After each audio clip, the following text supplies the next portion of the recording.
Hi, this is Jim again, and this is the old homestead of Dalhouse.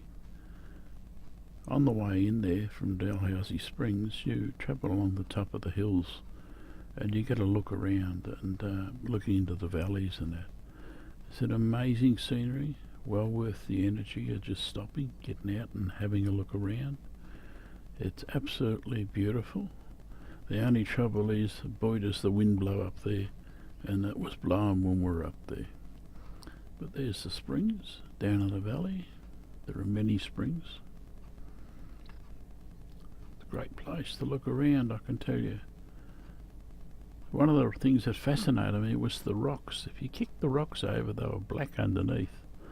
And I don't know if they were coal or tar or what they were, but it's quite fascinating to see. And well worth the energy of stopping and getting out and having a look. The Wave Hill walk-off was when the Aboriginals walked off these properties around Australia, and that was the beginning of the end of the slavery. Here's the map of the Dalhouse Springs, and as you can see, some of the old buildings on the way in as you're coming in, the old date palms.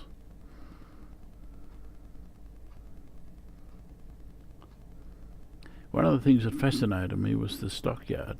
This is bush timber and rough cut, and the workmanship in cutting this stuff is amazing. If you read a lot of the plaques around there, they explain an awful lot about the place, and it always amuses me that you see the pastoralists sitting there. They always look so happy. Okay, here's what's left of the buildings as we walked around. Quite fascinating to walk around and have a look at. You see the little gun slots in them. I'll explain more about that in a second. There's the gun slots straight through the windows. That's so they could shoot down at the Aboriginals if they were coming up. They used to steal the Aboriginals from the people, bring them up, make them work for nothing, and if the mob rejected the idea, they'd come back up and shoot them as they come. The good thing is the Aboriginals now are beginning to get some of the culture back and some of the past back, and they're allowed to manage the land and live on country, which is a very important thing. We must sign a treaty with the Aboriginals and accept some of the horrific things that we've done in the past in the name of progress.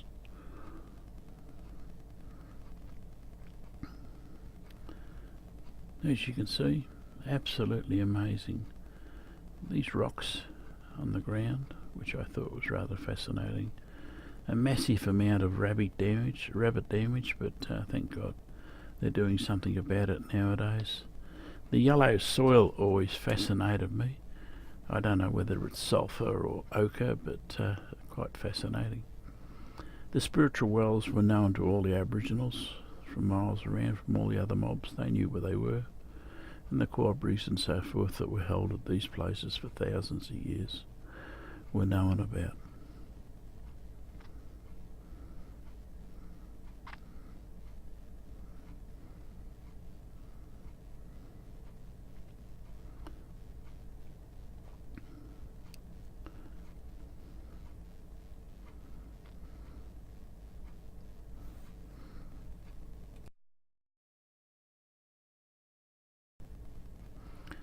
As you can see, the old Housey Springs at the top there. This is the family that spent there for a long time. It always amuses me how happy they look. They brought feral animals, feral plants, feral everything, and destroyed the country, so the Aboriginals today can never go back and live on country. Distant view of the stockyards. As you can see, the workmanship is amazing. Tools from the Stone Age to the steel. This is some of the Aboriginal tools in the old blacksmith workshop. I'm a boilermaker by trade, and it has a little bit of a touch to me. I was taught how to make wagon wheels, and here's the wagon wheels forged in the blacksmith. Starts off with a piece of flat steel and he hammers it all round, makes it into a circle, puts a shape on it, welds it together with the harp, and then he shrinks it onto the wheel. He heats it up on the fire and makes it expand, drops it over the wheel, the wooden wheel, and then shrinks it with water, No screws, no bolts, no rivets, no nothing, and it stays on for the life of the wagon. Here's the old forge. Occupation, health and safety, I think I'd have a bit of fun nowadays with a place like that. The roof over there, the little gun turrets and a doorway, it'd be like a furnace in the summer. There's a broken axle off a wagon. There's a tow hook laying up there at the top, and all these things were made on the harp. Here's outside with the veggie garden. They used to have to put the netting over the veggie garden to stop the birds having a feast.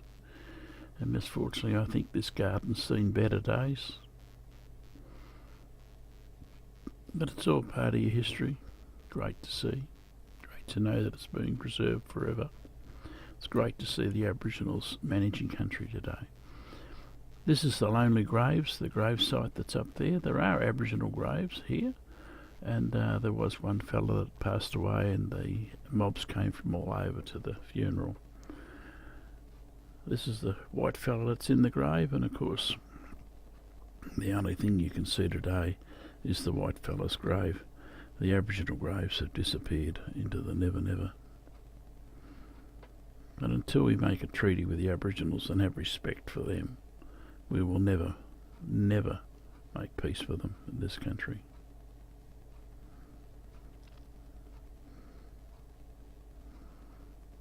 Yes, I think it was an amazing place. I'm glad to have seen it at least once. But boy, it would have been hard living up there. Our last view on the way out, just a quick look back over our shoulder before we left. And off we went.